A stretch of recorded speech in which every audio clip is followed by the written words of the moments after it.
What's going on, guys? So we are out here at the 2025 Hershey RV show, and we're in the Brinkley section, and there's so much going on out here. This is so cool. They have done a phenomenal job of introducing new models, new things that you just don't see very often in the industry, and they've done it in a way that has really caused a lot of other RV manufacturers to follow suit. So when a manufacturer comes out with new innovative technology, designs, engineering, you often see everyone else start emulating that.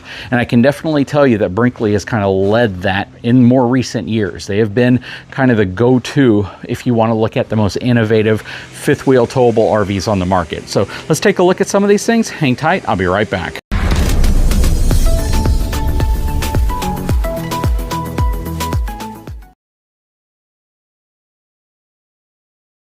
Okay, so what you're looking at in front of you is a Brinkley Model I travel trailer.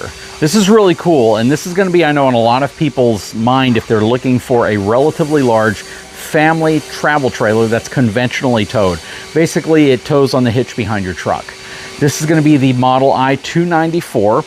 Here's the floor plan in front of you. You can see this is a bunkhouse in the back, which we'll look at when we go in this back entrance, plus a living room, mid-kitchen, walk-through bathroom, along with your front bedroom, which is going to be a king-size bed. So let's go ahead and hop inside this thing after we take a look at the numbers. So this is going to have a gross vehicle weight rating of 10,495 pounds. It's going to have a dry weight of 8,696 pounds, and it's going to have a cargo capacity of 1,739 pounds. It's going to be on 15-inch E-load range tires, which are hand-cooked tires. So they actually put a really good quality tire on there, which is really nice.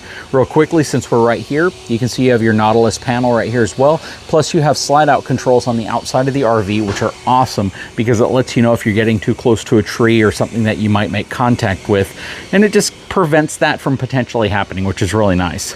You have some really nice LED light strips that run the front radius of it, which is really, really cool. Battery storage right here, spot for 2 30-pound propane cans. I love the fact that they have the Demco easy latch coupler up front as well. You have your Lippert power tongue jack also. Then you have your large frameless window up front, which integrates in very well with the cool Brinkley raised graphics that they have on it. Huge baggage doors, check that out. So these are like 1.5 inch thick baggage doors. Huge pass-through storage, courtesy of a drop frame section up front.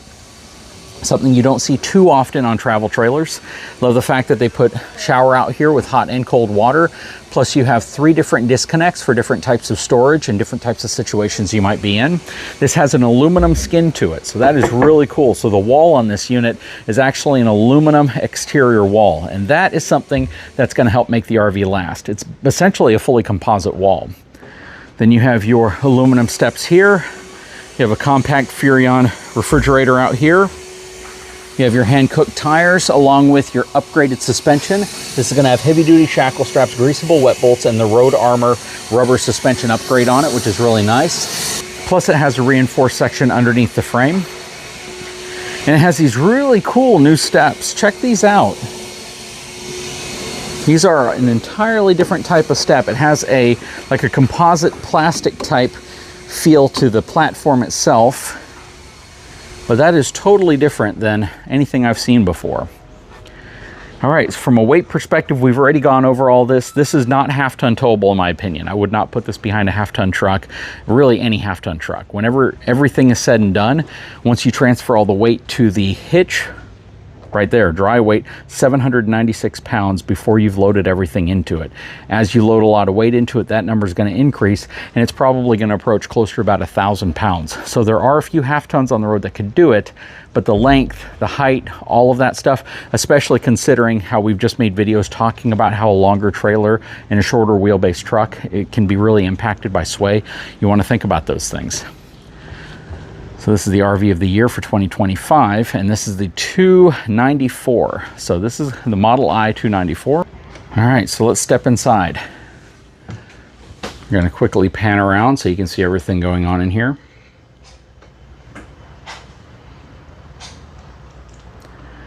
Okay, so I'm going to walk past the bunk. Then I'm going to flip around real quick so you can see what's going on back here. So check this out. This has 2 bunks. Really, really good size bunks as well. So they definitely give you a lot of space back here on the bunks. You could have really tall and even a couple of kids on each bunk. You could probably sleep 4 kids back here without a problem. I love the fact on this floor plan they've given you isolation. So you have the ability to close this door and you can actually have this back area kind of closed off from the front living area if you want, which is really nice. If the kiddos are playing back here and you're watching a movie in the living room, you know, that's really where you're going to appreciate that.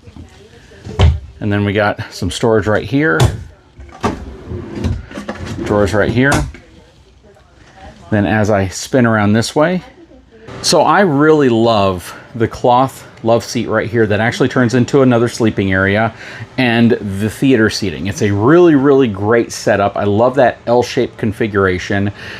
And over here you can see that they have their new smart projector. I am not sure how I feel about this. I'm not saying it's bad, I just don't know how I feel about it, because right now it's bright outside and it's pretty difficult to see. Now there might be different brightness levels that can make that a little bit better, but the fact is that this might be difficult for some folks to want over a TV. A televator, something like that, would have been cool, but what's nice is that they give you the connections for it. So if you want to put a standard TV here, you could do that. But I really think like a televator would have worked out well. I believe one of the reasons why they didn't go that route, a couple of them actually, they wanted to give you this cool projector that you could dismount and you could use it somewhere else. You can use it as a Bluetooth speaker as well. They also wanted you to have the ability to use this outside of the RV. So if I raise this up, you have another screen that can pull down, and then you can essentially invert the image and or not invert, but reverse the image, mirror it, and go from the outside and watch a movie from the outside of the unit at night. So you tell me, what do you think? Are you a fan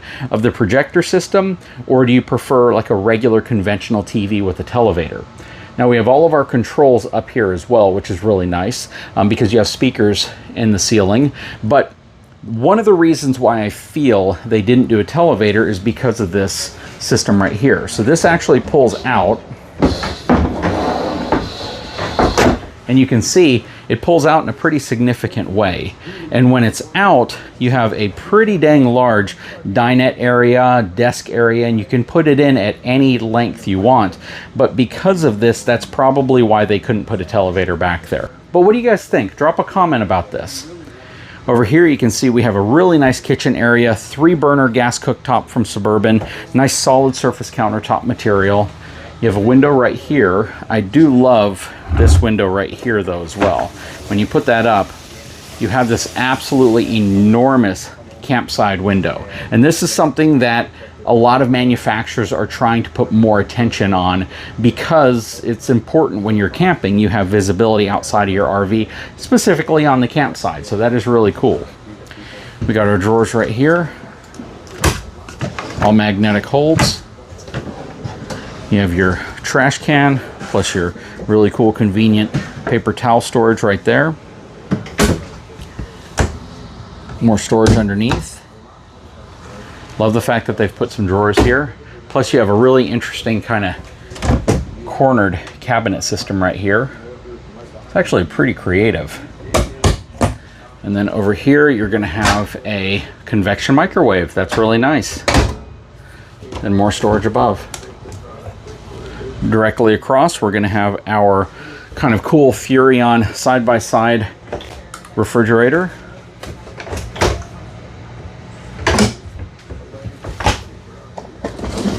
Then you have your freezer below. Pantry storage right here with a pull-out drawer. More storage under here with a pull-out drawer. And then stepping this way into your pass-through bathroom. Huge mirror on the wall that is backlit, which is really nice. In here it's going to be a thermofoil countertop. Good size storage there. You have some more storage right here as well. Over here you have your porcelain foot flush toilet. Above you have some really nice hooks to hang your towels and your robes, plus a nice shelf up here. Then you have your Encore one-piece shower, which is very nice. Plus, no skylight, which I appreciate this. I don't necessarily need a skylight in my shower, but they still give you the bump up right there so you can have extra headroom if you need. Plus, a really nice LED light strip in the back that gives it a really, really luxurious look. And then you have this cool setup here with a wand. It's not the multi-head sprayer though, so that's kind of interesting. It looks like it's the setup that has the multi-head sprayer, but it's not. But it's still a really nice upgrade over what you traditionally get. Then you have a sliding door here to close off the bathroom. You have a really, really cool front bedroom area with huge, huge windows. I love the windows that they're putting in this I-Series. Massive, massive front window right there. And you can pull a screen down to cover that up if you need as well. Plus this side, same thing. And then you also have the third window over here, plus possibly no window in the door. Then you have these cool little lift up storage areas on each side of the bed. Plenty of room for like a CPAP. You got a lot of room in here.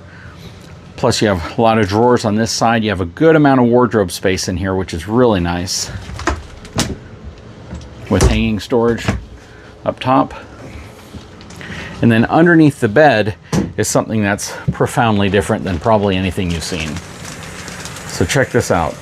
You actually have extra closet space in here, spot for your hamper, you have more storage on the side, and you can step down into this area and the struts lift the bed way up, so this is actually extra space in the bedroom. That is brilliant, and they've executed on that superbly. It's just really, really nice. You have your second Furrion air conditioning system in here as well. And this one appears to be a standalone unit for just this room because there's no ducting in here. So you can really, really get this room nice and cold, whereas the bathroom is ducted off of the main Furrion Chill Cube system that's back here. And that's an 18,000 BTU Furrion Chill Cube. So what do you guys think of this? This is a really, really cool floor plan. They're doing a lot of great things. I love the fact that they're really making this unit a luxury option for those of you who are looking for slightly larger, slightly higher end unit with a lot of really cool little features that make it stand out above a lot of the units that are on the market. But drop a comment below. I'd love to know what your thoughts are. Guys, if you haven't had a chance, please take a moment, subscribe to the channel, give me a thumbs up, and we'll talk to you again very soon.